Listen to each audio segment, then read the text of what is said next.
Hi friends, welcome to Vaishu channel. For more updates, please subscribe, share and like Vaishu channel. PRC అమలు చేయాలని demand.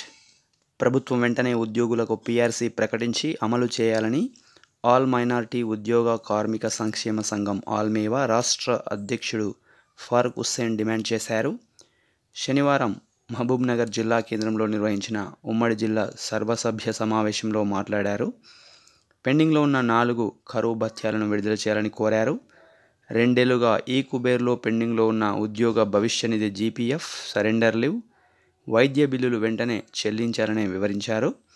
కేంద్రం ముస్లింలను అణిసివేసే వారి భూములను లాక్కొని 2వ తరగతి పౌరులుగా మార్చేందుకు ప్రయత్నిస్తోందని ఆరోపించారు. ప్రధాన కార్యదర్శి సయ్యద్ వాహిద్ షా ఖాద్రీ, ఎంఏ రషీద్, షరీఫ్ నాయకులు నిజాముద్దీన్, హకీం పాల్గొన్నారు.